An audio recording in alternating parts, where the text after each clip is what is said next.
Karen Binney reporting. Now this week, 5 million copies of the latest Charlie Hebdo magazine hit the stands around the world.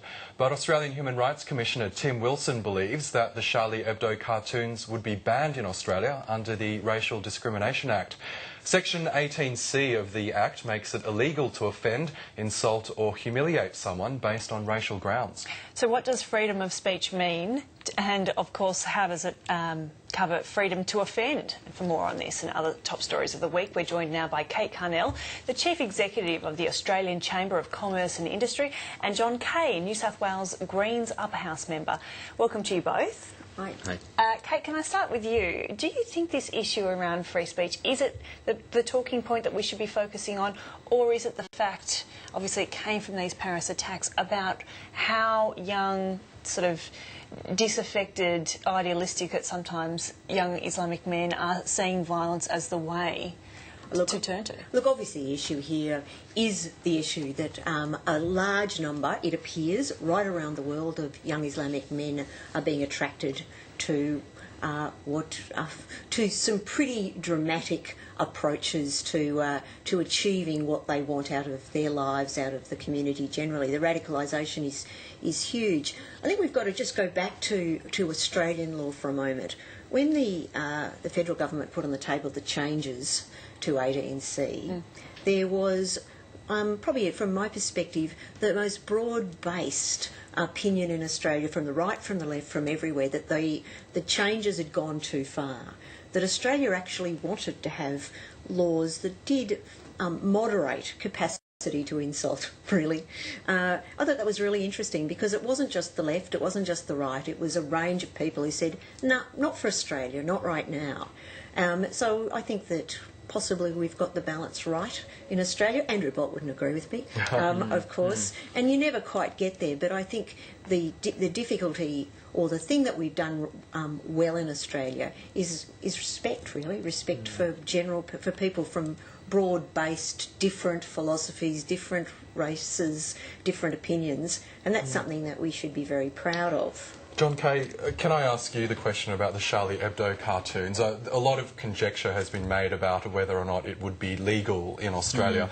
But in your view, should the cartoons be published despite the fact that they would offend some sections of the community? 18C makes a distinction between religion and ethnic background, and I think that's very important. I make the same distinction. I think criticising religion is like criticising an idea. It's just an idea. It's people hold those beliefs. I should be able to criticise your beliefs, and I should be able to do so in a way that's unfettered by the law. But I shouldn't be able to criticise people because of their racial background. That's not a choice that they make. You know, they were born of a particular background. You're born as an Anglo-Saxon, or born as a Jew, or born as whatever. That's something we shouldn't criticise. Now, I wish 18C didn't exist. I really did.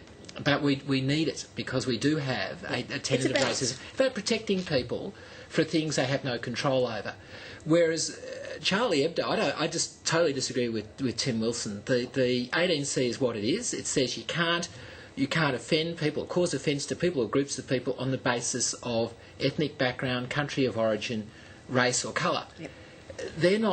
Charlie Hebdo never did that. What Charlie Hebdo went after was ideas, and impeding the attack of free flow of ideas would be a terrible thing to do.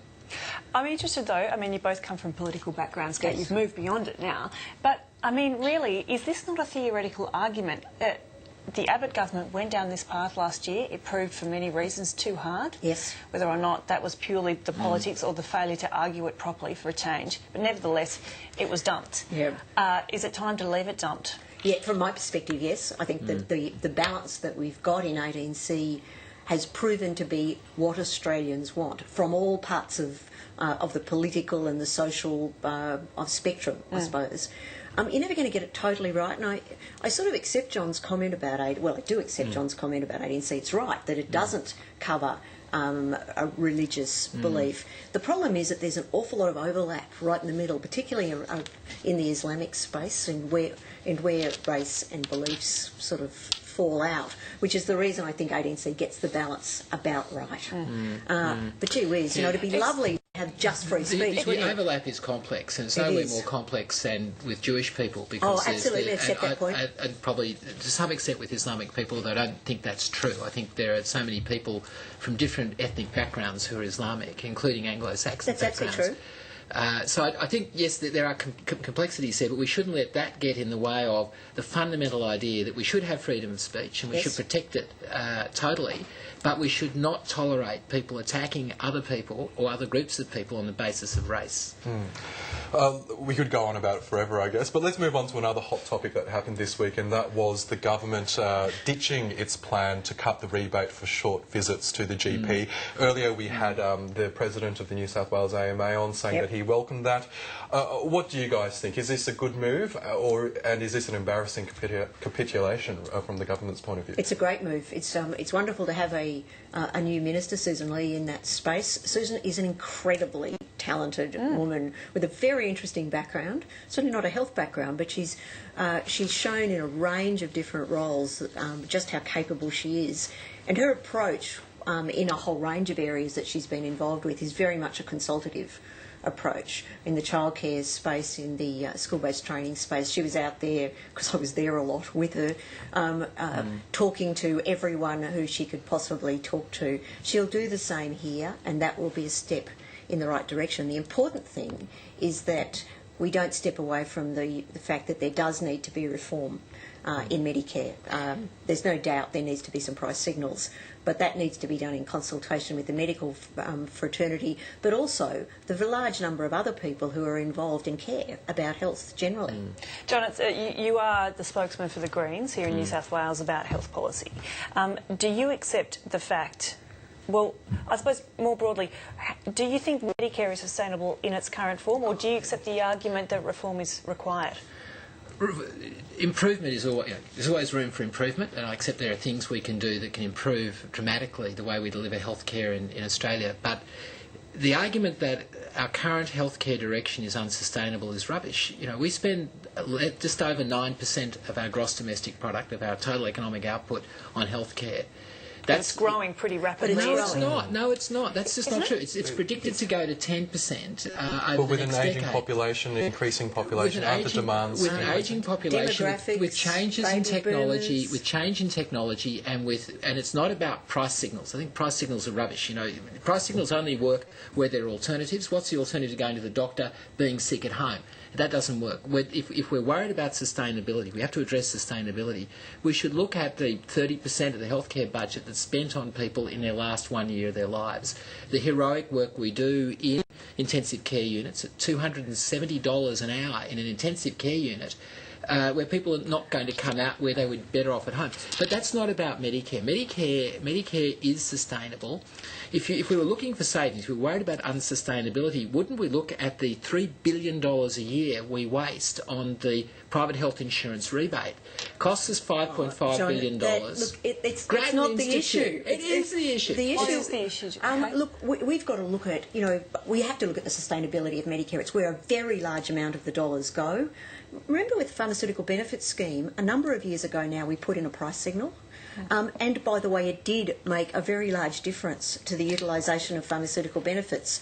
What we did at the time was ensure that pensioners or people on low incomes couldn't be worse off, so that they couldn't end up having to pay money they didn't already get in their pensions. So those people were looked after. There was safety nets, so you couldn't spend more than a particular amount of money. It wasn't the issue, and I'm not great on this, but wasn't the fact with the PBS as well that we were looking at branching out into generics and stuff, whereas John's making the point, not when it happened. Okay. But that's the part of the savings from the PBS has been getting people over to generics, which has been a huge success, and that's really, you've kind of conflated two issues there. But I'm deeply concerned. Sorry, I did. You did. Okay. No, well, I think Kaye did. With all due respect, I think what Kate said was, look, didn't it work well when we put price signals in? What happened was that there were alternatives that came up. But there's not a net reduction. You're getting your timelines wrong. No. When the price signal came in wasn't when we were going down the generic side. It was when there was starting to be very expensive new drugs coming into the market that there needed to be some pressure on whether they would be used or not. Before we go, just quickly, is a price signal, does that signal the end of a universal healthcare system, which some have actually argued, or is that scaremongering? If you want to see That's what, scaremongering, if you of want to course see it what is. prices look like, go to the United States. See Oh, where they don't have a universal health system. Well, that's where we're headed. No, we're if not. If we start chopping up Medicare, if we start moving away from the concept of everybody getting access to high quality primary health care, we end up like the United States, where not only do we have our low income people struggling, not to the lowest income, but the lower income people struggling to get access to health care, but we spend a whole lot more. Final Those word. price Just having a signals don't work. $5, sort of a cup of coffee or an expensive cup of coffee, yes. Price signal in going to the doctor or not is not an American system. It's just it's a saying, thin edge of the wedge. think about this seriously. Going to the doctor is not something you do. That's not something that's free, because it isn't free. But if you need to go, we don't want you to be priced out of the market. It's a balance. That's what we're talking about here. Okay. A great debate. Kate Carnell and Thank you John very Kaye, much. thank you so much for that. Thank you. Thanks.